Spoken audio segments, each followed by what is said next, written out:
The question is, why isn't Posta not able to deliver in terms of business output in spite of all those assets as indicated? And possibly that is why we are here. I also noted that there was a request to secure funding of about 40 billion. I also noted that in the report there was a mention of issues to do with staffing, issues to do with financial management, issues to do with asset management. All those are leadership roles. They are issues to do with management. So I think we need to identify where the gaps are in management.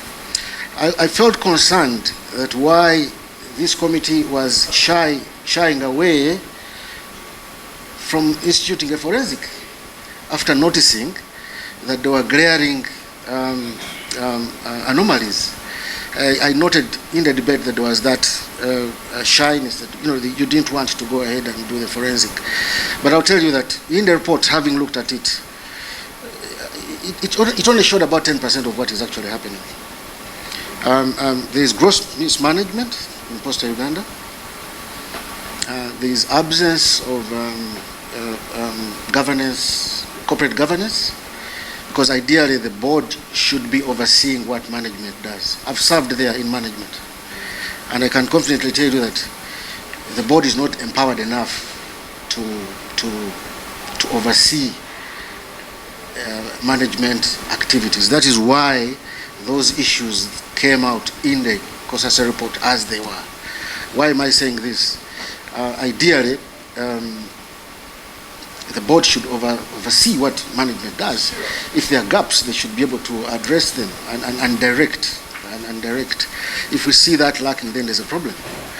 The other issue is that Posta Uganda not to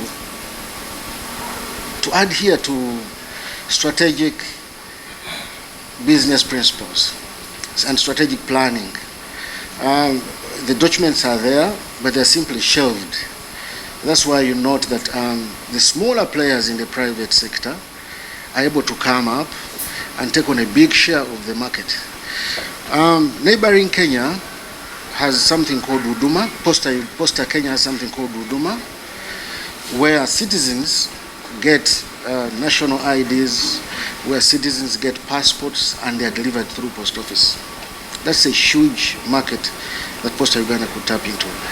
Banks today will clear your check in about a day or 2 days. In the past, it used to be about 5 days. So that has been improved by delivery companies, the courier companies, because they're able to deliver those checks and loan applications in time. Posta Uganda has to position itself to attract that. There are many government MDAs that have a huge budget on courier and delivery. Why isn't Posta not able to tap into that? The Speaker raised it and said we cannot work with a company that is not able to match up in terms of speed. He wouldn't want to do the same. So that's all about business strategy, that Posta has to position itself. There's goodwill. There are sister agencies. Internal Affairs has passports. You see the congestion at Internal Affairs. Many Ugandans are coming in from all over the country to pick their passports. Those passports can be delivered at Posta Uganda offices all over the country. So the opportunities are there if they deliberately choose to adhere to business strategic principles, because it's a non-tax revenue entity. It does not collect its funds from the coffers of central government. Yes. I think that's it at the moment. Yeah, and made allegations. I think you can clarify that to the committee as well. Then there are issues that you've agreed with in the report, like mismanagement, issues of absence of leadership, and then issues of the board not overseeing well and guiding management. Maybe you can try to elaborate more or give us some examples probably when you were there as an employee that can guide this committee. Thank you. Surprised me. I would have expected a former employee to to speak about the employment. But you've surprised me by talking about the business case. And I think that is good. In that case, you are not appearing here as a former employee, but you are appearing here as a citizen of Uganda who feels this company is ours and it should grow. And I want to commend you for that. But for the sake of our record, it would be good to know what you were doing while in Posta, the period you served. That's what I think is important. But also, if we could maybe at a later date, if you did not manage to write, the information you've given us is good for the business growth. You've highlighted issues of leadership both at management and at board level, which are critical for any business to succeed. So I agree with you that for any business to stand, leadership at governance level must be strong enough to match the required direction that they should offer. If you don't mind, you could write and submit to this committee in a few days. Honorable Karim, is there anything you wish to ask? Thank you, Chair. Much as I left, I saw that I'm not disgruntled. Although I and a couple of other people had different views on how the business should be run. And I still present the same views even now. It's about the corporate governance. Ideally, a board everything rises and falls with management. Sure. So and where management has an issue or gaps, the board should be able to oversee and direct in terms of policies, in terms of strategies, in terms of requests, and lobby, especially government, because Posta Uganda is a government entity.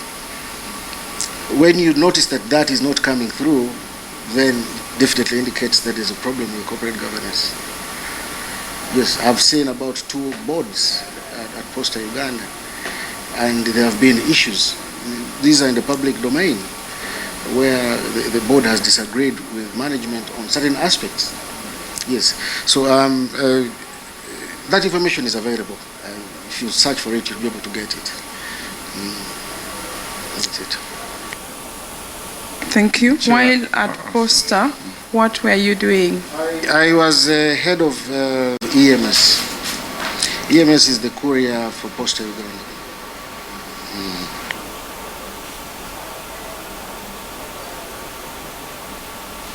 I beg your pardon on EMS. EMS is? EMS is the express mail service of Posta Uganda. That means you are in a better position to tell us more about terminal dues. In the financial statements and... Enlighten us more on that. And then secondly, the entity has a payroll liability of about 3.2 billion shillings. I don't know if you left while still demanding the entity some money, because you were paid everything up to date, you do not. And then there is the issue of NSSF as well. They have defaulted on paying NSSF. I think you receive NSSF messages. Has your money been paid up to date, or you're still demanding as well? Because this has also been part of the issue. On the areas of where the support needs, I don't want to get myself entangled into that other bit. Why forensic? Forensic, you've looked at referring to the report. Maybe I'll restrict myself to the report. If you look at, I forget the page. One of the reports talks about staffing from 2020 to 2023. Okay, and you note that the wage bill remains consistent. In the same report that you have, there's a mention that over 50% of the staff have left. Why would they leave and you have a consistent wage bill? So something, that report does not tell you the whole story. Money, is your NSSF account up to date? Well, for your satisfaction, I'm not demanding anything. Yes, I'm not. And I'm here to find ways of improving. Yes, solutions, yes. There is one thing Honorable Karim here Kosase, and from the financial statements that were audited, it accounts for only 10% of the problem. So there is work for this Adhoc committee to do for Parliament. Yes, Parliament has also been considering forensic and actually has recommended forensics previously for several entities. For example, we recommended the forensic for Bijagali. The Auditor General has told us the report is now ready, although the report has taken close to 2 years, unfortunately. So, but because Parliament wanted to make a decision on this matter as fast as possible, we knew that a forensic would take a while. That's why this committee was created, to do some investigation. If we see that the information we have warrants that we recommend a forensic, there is nothing that will stop this committee from doing that. But feel comfortable, this committee has all the experts that are required. We have a professor, we have professional accountants, we have lawyers, we have everyone. Myself, and I am an FCCA. So there is no worry. We will get the information that we need to support the company. I am happy the way you look at it. You're looking at it in a positive way of seeing that we grow the company. And I want to thank you. There being no other issue to raise with you, I want to thank you for taking your time to come and testify. Do you mind giving us that information by Monday? Okay, we will be grateful. We'll be grateful to receive by Monday. Thank you very much.